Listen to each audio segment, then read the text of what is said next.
And joining us right now is an actress that became a director. Her name is Kirsten Carl Huber. Good morning, Kirsten.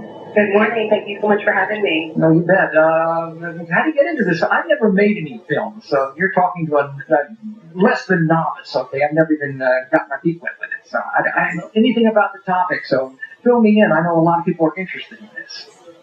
Right. Well, you're right. I did start as an actress, and I found what was going on behind the scenes much more interesting than what I was supposed to be doing in front of the camera.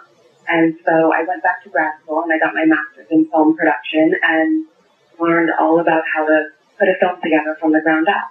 Oh, right. Now, where'd you go to school for that? I went to Boston University for that. Okay. Is that where you're from?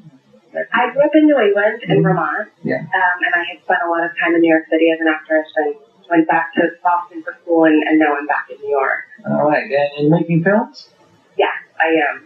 Okay, well, tell us about all this information that's out there with the internet, and you can, and I guess filmmaking is maybe a lot easier than it used to be when people were, shooting 35 millimeter and stuff like that. Absolutely. Even when I was in film school about 8 years ago, we were shooting on film, and it was very expensive, very hard to get and hard to process and edit. And these days, I and most independent filmmakers shoot everything digitally on platforms that are just as high quality as what most films in Hollywood are using these days. Wow. Yeah, I have a friend, Rob Tregenza, that does this type of stuff too. He teaches filmmaking and movie making, but I've never even questioned him about it. I know that he's always involved in lighting, and that's a big thing you have to take care of, right? Right, absolutely. Lighting is one of the things on set that takes the longest. And how do you find out information to do this? Can you do it on your own, or do you have to go to school? No, these days I think you can definitely do it on your own. The internet is changing the filmmaking game so much. There's so many online tutorials, online film schools even, and I think you can definitely do this on your own. Prices on equipment and editing software have come down so much that you can try it on your own, and you can hone your skills just by practicing. And so you've got the equipment to do it, but don't you have to have a script and an idea or something? How do you get that together? Right. Well, you know what? It's interesting. I just put a blog together for amateur filmmakers with tips that I came up with for them on how to get started. And one of you can find that on my website, which is silentgiantproductions.com. And one of the tips is to have a solid, fleshed out script before you start. You're not going to create an epic production for your first work. You're going to try to keep it short, right? Exactly.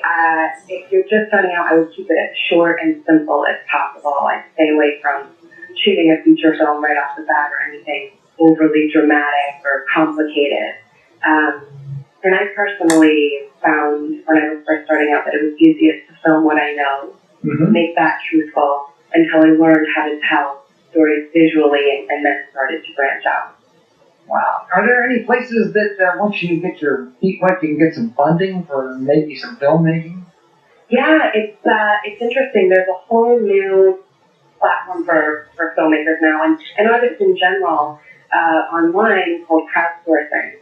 And I'm actually in the middle of a campaign right now for a feature film that I'm directing. This is my first taste of crowdsourcing and using social media to give audiences a voice in what they want to be made. So they can look on a site like Kickstarter, see what projects are interesting to them, and then they can donate to the cause. They get rewards back, fun little things that you either spend from the set or people involved in the film make for them, and then they can eventually see the project come to fruition that they helped make.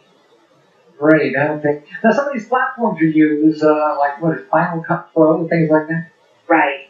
It's interesting with Final Cut Pro. Yeah. It used to be more of a professional software, and Apple recently did an overhaul and made it more consumer friendly, and they also brought the price down dramatically. Okay. It's like, in audio, like ProWorks, there's different versions of that.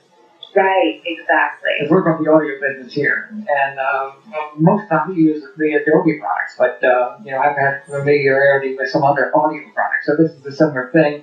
And as you look at it, when you see different frames on the computer, I've never done any film editing. In the software I use, they change the formats of it, but in the Final Cut software I use, you see two windows. You see the raw footage, and then next to it you can see what you've edited together and how the movie's coming along.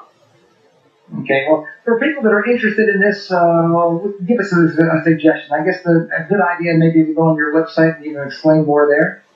Yeah, I wrote a blog post for tips for amateur filmmakers, and it's my production company website, which is silentgiantproductions.com. And you can read about other films that I've recently completed, an experimental feature film that I just finished and has been on a festival run. Mm-hmm. And you have, festivals, that's one thing that people seem to want to get involved in, right? Yes, and I would highly recommend that. I was the artistic director of the film festival for several years, and our mission was to highlight up-and-coming young filmmakers, get them to network, to get their work out to audiences, and bring new films to audiences that they wouldn't see otherwise. Okay, it sounds like a nice thing to do, especially if you have you're really bent on becoming a filmmaker or just going to be a hobbyist at it, just an amateur to get involved as another outlet for life, to get involved and who knows where it leads you, huh? Right, it's a perfect opportunity for networking. And if you are interested in continuing on and perhaps making a career out of it, it's really helpful to have awards from film festivals or laurels that they give out to lend credibility to your next project. Okay. Check out Kirsten's website. You have some examples of things there too, right? Yes, I do. Lots of tips for wannabe filmmakers and examples of things that I've done. All right. Well, thanks for joining us this morning on 14.